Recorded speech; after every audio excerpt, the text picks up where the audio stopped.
안녕하세요. 자기계발 및 마음건강지킴이 에렌입니다. 지혜스토리 14번째는 생각 앤드 주체입니다. 우리가 주체라는 용어는 일상적으로 잘 사용하지는 않는다 하더라도 생각이라는 용어는 일상적으로 많이 사용하고 있는 언어입니다. 어휘입니다. 근데 제가 이제 이 생각이라는 단어를 째려보다가 생각은 알겠는데 생각하는 사람으로 살아간다는 것은 구체적으로 뭘 말하는가? 이게 조금 질문이 생성이 됐습니다. 그래서 이 질문에 대한 답을 찾는 과정 중에서 최진성님의 생각개론이라고 하는 이 용어를 가지고 여러분들과 함께 공유하기 위해서 만든 컨텐츠입니다. 제가 이제 수업 시간에 우리는 생각하고 살고 있을까? 라고 하는 질문을 학생들한테 좀 던집니다. 그럼 학생들이 yes 라고 대답을 합니다. 그럼 저는 여기에 이제 찬물을 좀 끼얹습니다. 야, 우리는 생각하고 살기보다는 습관적으로 사는 것 같아.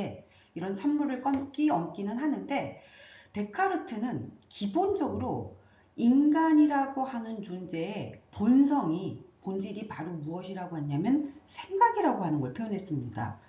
그래서 인간은 무엇인가, 너는 누구야? 라고 하는 질문에 대해서 데카르트는 코기토 에고슘, 나는 생각하는 존재야 라고 하는 이 답변을 내놓게 됩니다.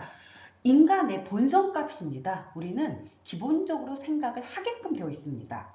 다만 언제부턴가 우리가 살고 있는 사회가 야, 너 생각하지 않아도 너의 삶이 이루어질 수 있어 라고 하는 시스템으로 바뀌고 있습니다.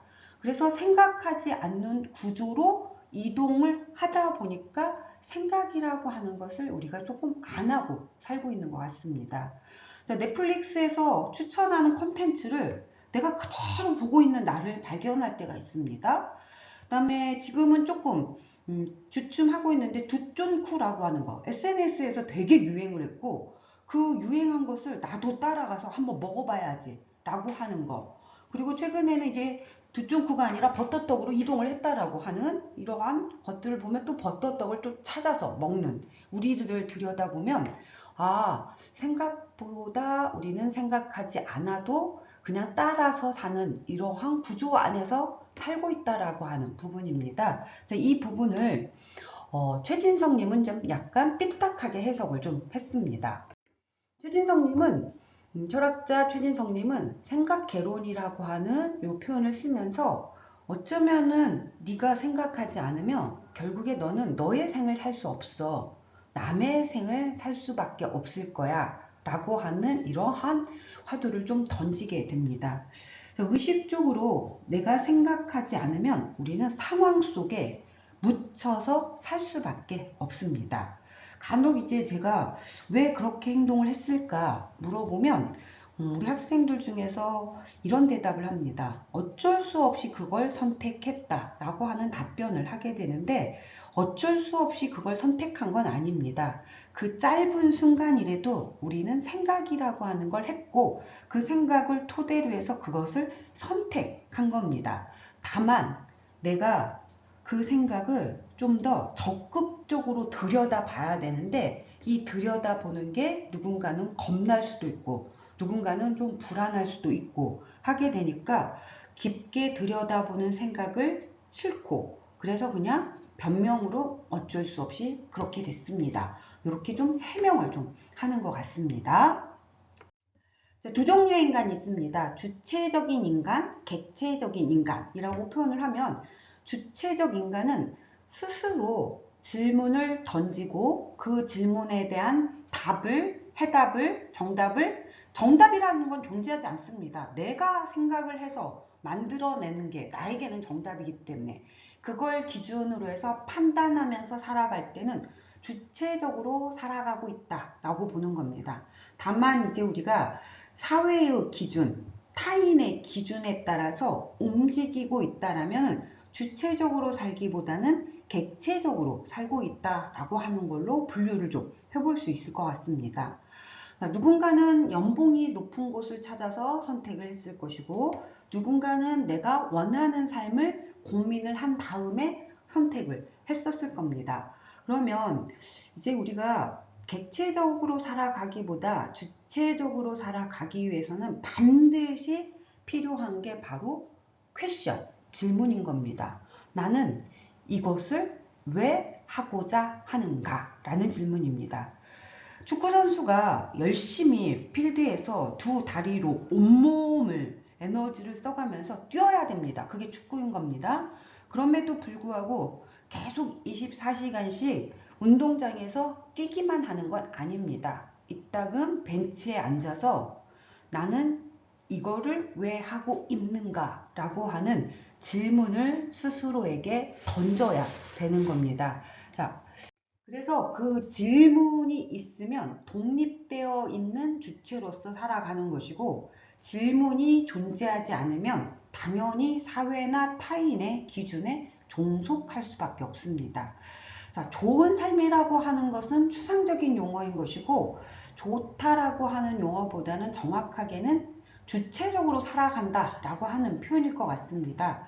주체적으로 살기 위해서는 질문을 좀 던질 수 있어야 되는 겁니다. 좋은 질문을 던져야 될 것이고, 스스로에게 질문을 던지지 않으면 사회와 타인의 기준에 종속되어서 객체적으로 살아갈 수밖에 없습니다. 그래서 독립을 하지 않으면 존재하지 않습니다. 여기에서 말하는 독립은 경제적인 독립을 말하는 게 아니라, 부모로부터 경제적으로 독립을 말하는 게 아니라 내 생각의 독립을 말하는 겁니다.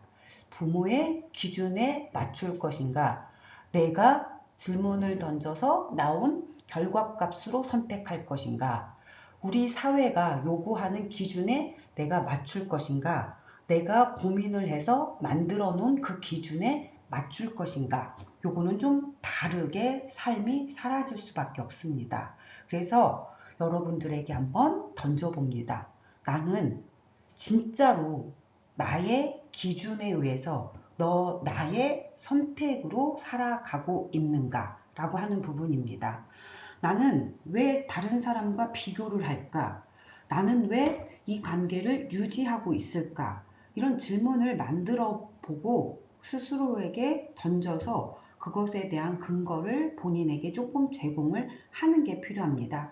그렇지 않으면 우리는 주체로 살아가기보다는 객체로 살아가게끔 되어 있습니다. 왜? 우리는 사회 안에서 살고 있고, 사회뿐만 아니라 이제 기술이라고 하는 것도 너무 강하게 인간의 삶에 등장하면서 사회 속에서 기술 안에서 들여다보면, 고민을 하지 않으면, 자유를 하지 않으면, 질문을 던지지 않으면 그냥 자연스럽게 그 안에 순응하면서 살 수밖에 없습니다.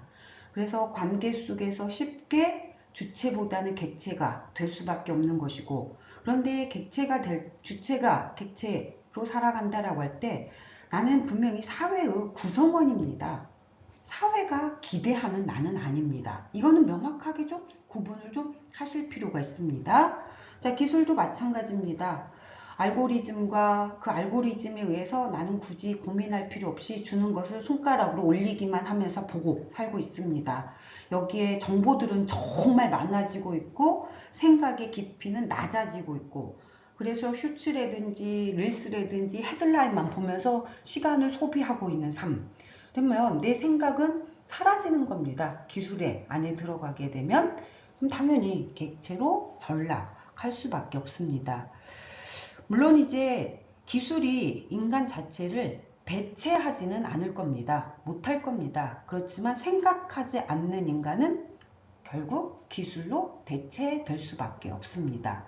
이처럼 우리의 시스템은 타인과 기술이라고 하는 측면이 나로 하여금 주체로 살아가기보다는 객체로 살아가게끔 정말 유혹을 너무 많이 하고 있습니다. 자, 그런데 유혹에 넘어가면 결과는 망할 수밖에 없습니다.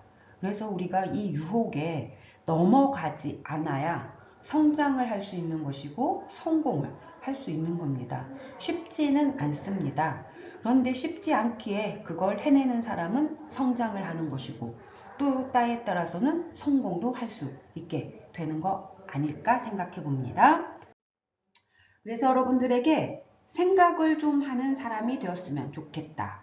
생각을 하려고 한다면 그 전에 질문이 먼저 던져져야 될 거다. 그래서 좋은 질문을 던질 수 있어야 될 것이고, 그 질문에 따라서 생각을 조금은 깊게 해보는 독립적인 사유가 진짜 나의 삶을 자유롭게 만들어 갈 수 있을 것 같습니다.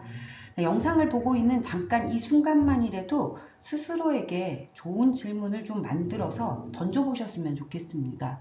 그리고 그 질문에 대해서 그냥 짧게 생각하지 마시고, 그래도 단 몇 시간만이라도 고민을 하시고 그것에 대해서 시간을 좀 보내주면서 길게 깊게 하셔서 결론을 내리시고 그 기준으로 내일은 한번 행동을 해보시는 건 어떨까라고 하는 걸로 마무리하겠습니다. 지혜는 지속됩니다.